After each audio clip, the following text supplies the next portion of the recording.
Bapak, Ibu, dan saudara yang dikasihi Tuhan, kita kembali bertemu untuk bersama-sama mendengarkan firman Tuhan. Mari saat ini kita bersama-sama menyiapkan hati kita.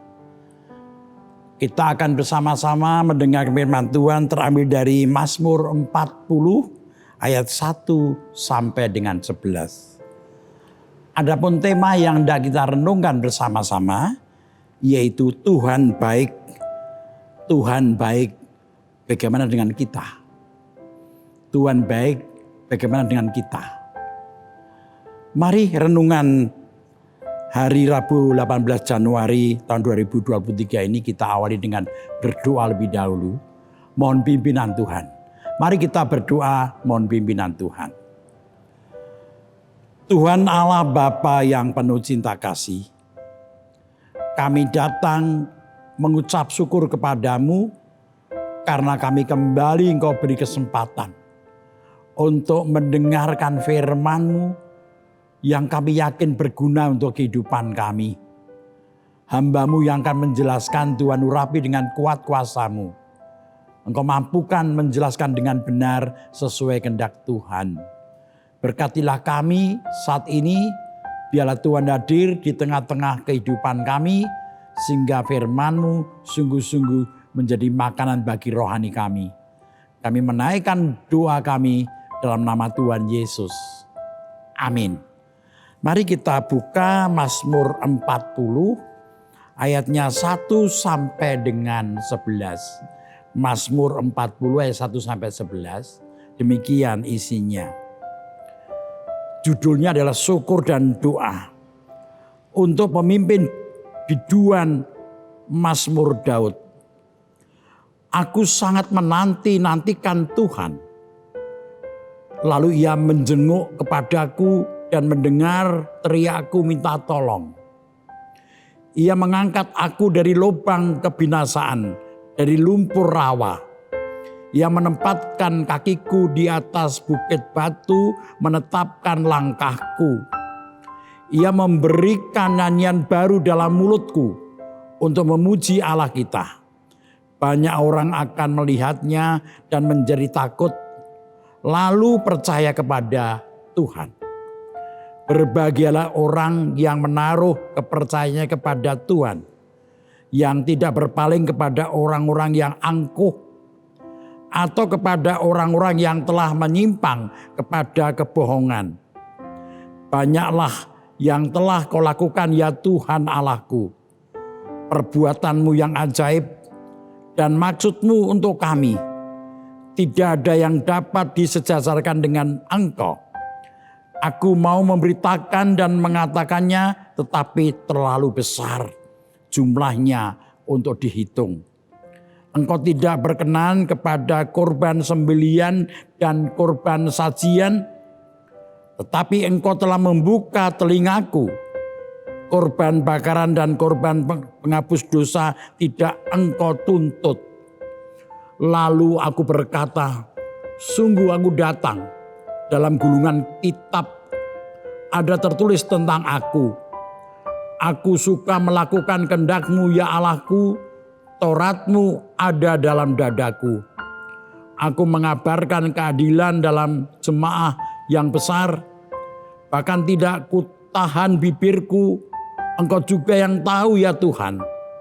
Keadilan tidaklah Kau sembunyikan dalam hatiku. Kesetiaan-Mu dan keselamatan daripada-Mu kubicarakan. Kasih-Mu dan kebenaran-Mu tidak kudiamkan kepada yang jemaah yang besar.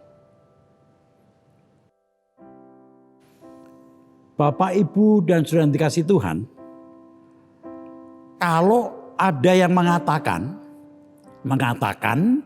bahwa masa lalu itu tinggal kenangan. Masa lalu itu adalah sesuatu yang tidak perlu untuk diingat. Atau kita diajak untuk tidak kembali pada masa lalu. Memang itu ada benarnya. Tetapi bagi Daud masa lalu harus selalu diingat. Harus selalu diingat sebagai bekal hidup pada masa kini dan masa depan. Apalagi masa lalu itu jika itu berkaitan atau menyangkut tentang kebaikan Tuhan. Karya Tuhan yang baik jangan dilupakan. Itu prinsipnya Daud. Seperti ungkapan Daud yang diungkapkan dalam ayat 2 sampai 4. Yang isinya mengenang kebaikan Tuhan. Isinya ingin mengingat-ingat kebaikan Tuhan. Karena itu sangat penting sekali untuk mengingat-ingat kebaikan Tuhan itu. Di mana Daud mengenang kebaikan Tuhan, ada 3 kebaikan Tuhan yang diungkapkan oleh Daud. Ada 3. Atau paling sedikit saya mencatat ada 3 kebaikan Tuhan. Mari kita lihat satu persatu. Yang pertama-tama adalah dalam ayat yang kedua, akan saya bacakan yang 2 demikian isinya. Ayat 2. Aku sangat menanti-nantikan Tuhan, lalu ia menjenguk kepadaku dan mendengar teriakanku minta tolong. Jadi yang pertama, Tuhan dikatakan kebaikan Tuhan adalah Tuhan menjenguk dan mendengarkan teriakan minta tolong kepada Daud. Daud merasakan Tuhan itu menjenguk dan mendengarkan teriakan minta tolong. Menjenguk ini berarti memperhatikan, berarti peduli. Ketika Daud minta tolong, Tuhan itu memperhatikan dan peduli. Seperti ketika kita melakukan sesuatu, yaitu menjenguk orang sakit, menjenguk saudara kita yang sedang berduka. Menjenguk itu artinya peduli, memperhatikan orang yang kita jenguk itu, yang kita tengok itu. Dan di sini Daud merasakan Tuhan itu menjenguk, artinya peduli, memperhatikan kehidupan Daud ketika minta tolong kepada Allah. Meskipun kita dengar tadi jawabannya harus sabar menantikannya. Kalau kita baca tadi dikatakan demikian, ayat yang kedua, aku sangat menanti-nantikan Tuhan. Artinya kadang-kadang jawaban Tuhan, pertolongan Tuhan tidak langsung diberikan. Harus sabar. Daud menanti-nantikan pertolongan Tuhan. Tuhan yang bersedia menjenguk, bersedia memperhatikan kehidupan Daud. Inilah pengalaman Daud melihat kebaikan Tuhan. Lalu yang kedua, yaitu dikatakan dalam ayat ketiga. Dikatakan demikian. Ia mengangkat aku dari lubang kebinasan, dari lumpur rawa. Yang menempatkan kakiku di atas bukit batu, menetapkan langkahku.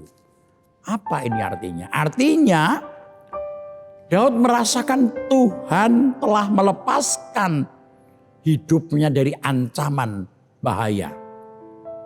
Daud merasa dibebaskan, dilepaskan dari ancaman bahaya. Bahkan menempatkannya ke tempat yang aman. Menempatkan ke tempat yang aman. Inilah yang kedua kebaikan Tuhan yang dirasakan oleh Daud. Tentu kita juga pernah merasakan bagaimana ketika ada ancaman-ancaman dalam kehidupan kita, termasuk ketika COVID yang lalu, ada banyak ancaman di mana orang-orang terancam. Dunia terancam dengan penyakit, dengan virus yang sungguh-sungguh menakutkan. Tetapi kita merasakan bahwa Tuhan itu membebaskan kita dari bahaya itu dan menempatkan kita pada tempat yang aman. Inilah kebaikan Tuhan yang kedua yang dirasakan oleh Daud, di mana dia merasakan kebaikan Tuhan ini. Yang ketiga adalah Kebaikan Tuhan yaitu Tuhan memberi kemampuan. Memberi kemampuan untuk memuji, untuk bersyukur pada Tuhan. Mari kita lihat ayat yang keempat, bagaimana Tuhan memberi kemampuan pada Daud untuk bersyukur pada Tuhan. Demikian isinya. Ayat 4, Ia memberikan nyanyian baru dalam mulutku untuk memuji Allah kita. Banyak orang akan melihatnya dan menjadi takut lalu percaya pada Tuhan. Yang ketiga adalah diberi kemampuan untuk memuji, untuk bersyukur pada Tuhan. Daud merasakan bahwa ketika Daud mampu memuji, bersyukur pada Tuhan, itu bukan karena kemampuannya sendiri. Bukan karena kepandaiannya, bukan karena kebaikannya, tetapi itu karena Allah memberikan kemampuan kepada Daud untuk mampu memuji, bersyukur pada Tuhan. Kebaikan Tuhan yang tadi semua itu akhirnya disimpulkan oleh Daud dalam ayat yang ke-6. Ayat ke-6, saya akan baca bagian A dan C demikian. Banyaklah yang telah kau lakukan, ya Tuhan Allahku, perbuatanmu yang ajaib. Tetapi terlalu besar jumlahnya untuk dihitung. Kesimpulannya, kebaikan Tuhan itu begitu luar biasa. Begitu banyak, begitu ajaib. Itulah yang dirasakan Daud. Sehingga tidak mampu untuk dihitung oleh manusia. Untuk dihitung oleh kita semuanya. Kebaikan Tuhan luar biasa dalam kehidupan kita. Dalam kehidupan manusia. Mari coba kita lihat. Kita rasakan kebaikan Tuhan dalam kehidupan kita. Yang kadang-kadang kita tidak sadar, kita lupa itu. Banyak yang kelihatannya sederhana. Yaitu misalnya hidup ini yang merupakan kebaikan Tuhan. Keajaiban yang Tuhan berikan pada kita. Ketika kita masih bisa bernapas, masih bisa menjalani kehidupan, masih bisa merasakan pemeliharaan Tuhan dalam hidup ini. Ketika kami boleh merasakan bahwa luar biasa Tuhan memberkati kehidupan kami, memberikan kesehatan dan banyak hal. Sehingga kita boleh merasakan, kita boleh percaya kebaikan Tuhan begitu besar, begitu banyak, begitu ajaib. Tidak bisa kita hitung satu persatu. Lalu bagaimana Daud menanggapi kebaikan Tuhan? Yaitu dengan bersyukur. Daud bersyukur atas kebaikan-kebaikan Tuhan yang dirasakan, yang sudah dia rasakan dan dia terima dalam kehidupannya. Mari kita lihat bagaimana bersyukur itu sesungguhnya. Yang pertama, yaitu cara bersyukur yang pertama adalah dengan mentaati Tuhan. Tidak hanya dengan upacara-upacara kosong. Kalau kita baca 8 dan 9, Daud mengatakan bahwa untuk bersyukur dia melakukannya dengan cara mentaati Tuhan. Mari kita lihat ayat 8 dan 9, demikian isinya. Lalu aku berkata, sungguh aku datang. Dalam gulungan kitab tertulis tentang aku suka melakukan kehendak-Mu ya Allahku. Taurat-Mu ada dalam dadaku. Dan sebelumnya ayat yang ke-7 itu isinya demikian. Engkau tidak berkenan kepada korban sembelian dan korban sajian. Tetapi engkau telah membuka telingaku.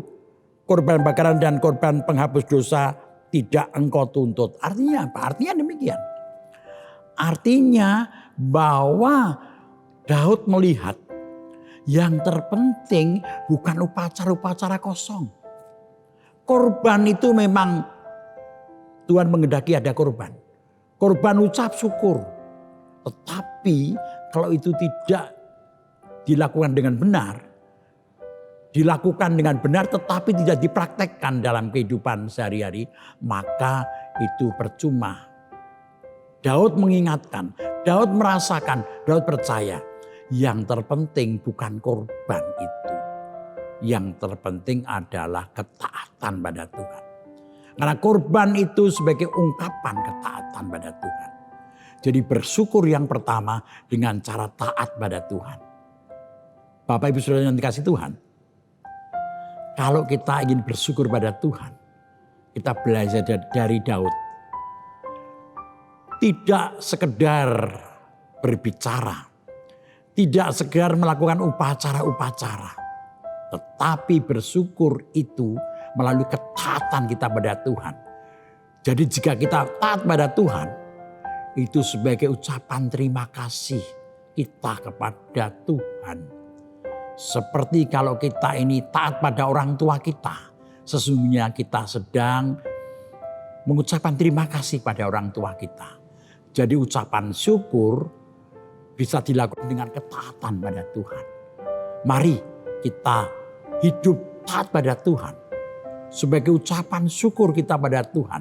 Karena Tuhan begitu baik pada kita, maka kita harus taat kepadanya. Yang kedua adalah di mana Daud mengatakan ucapan syukur bisa dilakukan juga dengan cara memberitakan kebaikan Tuhan. Ayat 10 dan 11, aku mengabarkan keadilan dalam jemaah yang besar. Bahkan tidak kutahan bibirku, Engkau juga yang tahu ya Tuhan. Keadilan tidaklah kusembunyikan dalam hatiku. Kesetiaan-Mu dan keselamatan daripadamu kubicarakan. Kasih-Mu dan kebenaran-Mu tidak kudiamkan kepada jemaah yang besar. Artinya apa? Artinya Daud mengatakan bersyukur tidak hanya taat. Tapi bersyukur juga bisa diungkapkan lewat memberitakan kebaikan Tuhan. Memberitakan cinta kasih Tuhan kepada siapapun lewat hidup kita. Kalau kita mau selalu memberitakan kebaikan Tuhan, bersyukur tentang kebaikan Tuhan, maka sebenarnya kita ini sudah mengucapkan syukur pada Tuhan. Kita berterima kasih pada Tuhan. Hidup kita banyak diberkati Tuhan. Hampir setiap saat, bahkan sepanjang hidup kita, berkat Tuhan, kebaikan Tuhan tidak pernah habis. Kita dipanggil untuk selalu bersyukur. Dan bersyukur melalui ketaatan. Tetapi juga melalui memberitakan kebaikan Tuhan kepada sesama kita. Terutama kepada sesama kita yang sedang hidup di dalam kecemasan, ketakutan, kebingungan, kesedihan. Dan itu semua memerlukan kekuatan dari Tuhan. Kalau kita memberitakan kebaikan Tuhan pada mereka akan diingatkan bahwa mereka tidak hidup sendirian. Tetapi mereka hidup didampingi oleh Tuhan yang Maha Kuasa dan penuh cinta kasih. Tuhan memberkati kita semuanya. Amin.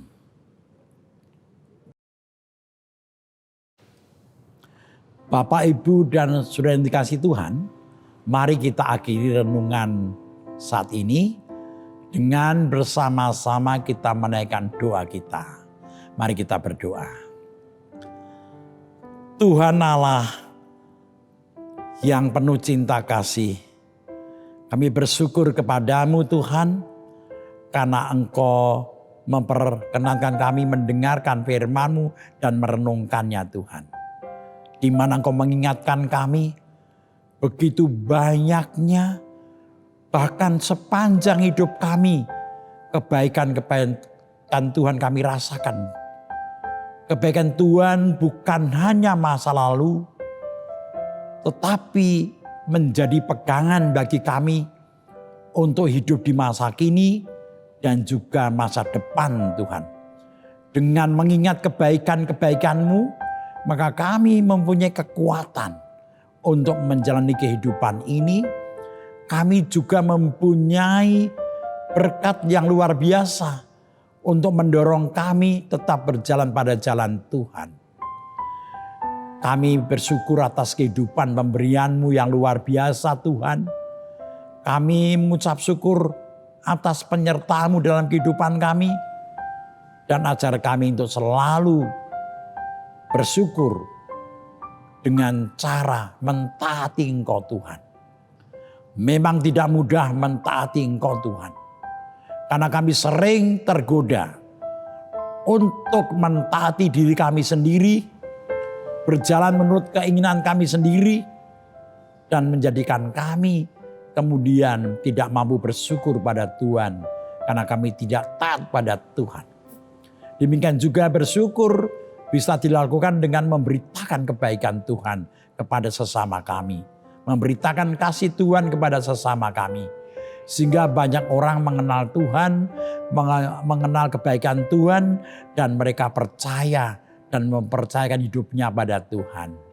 Saat ini kami menaikkan syukur kami dan kami berdoa untuk sesama kami yang hidup dalam penderitaan oleh berbagai masalah.